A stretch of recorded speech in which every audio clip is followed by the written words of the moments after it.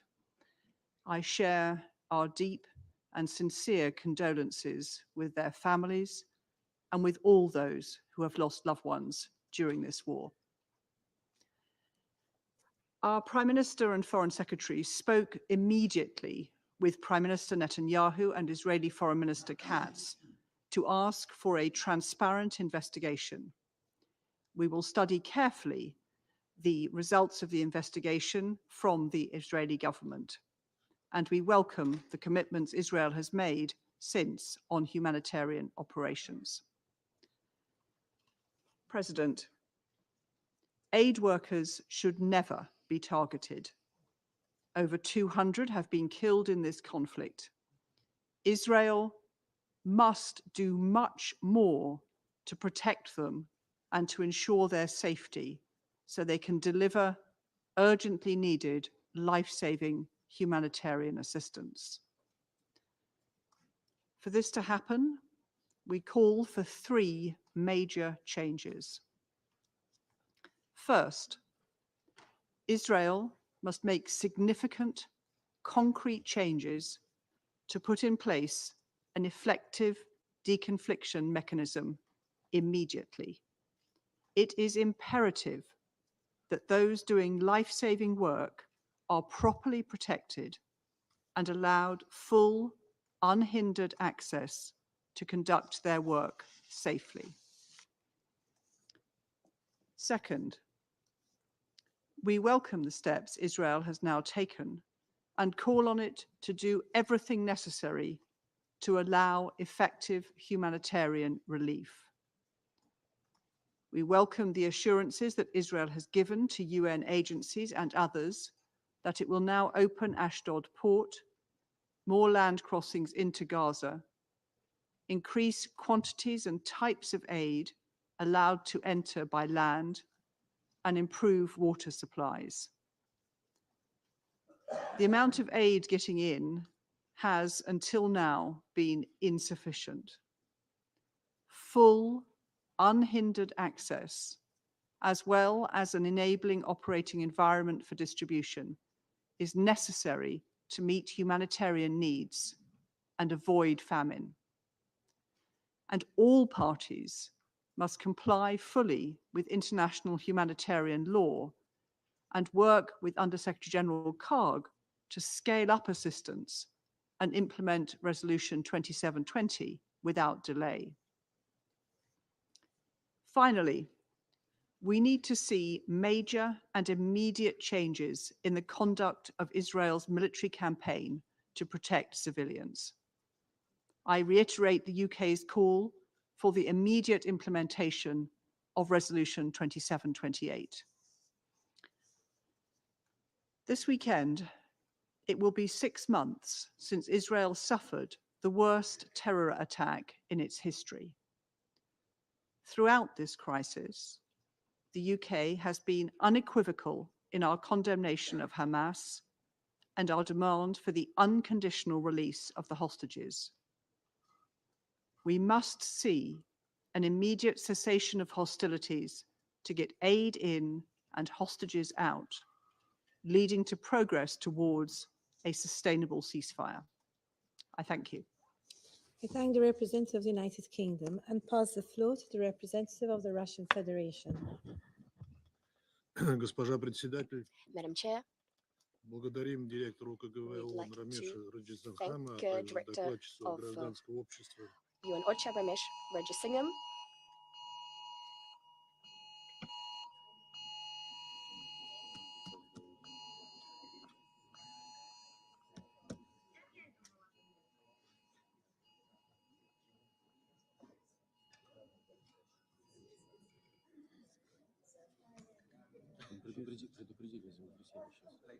Okay.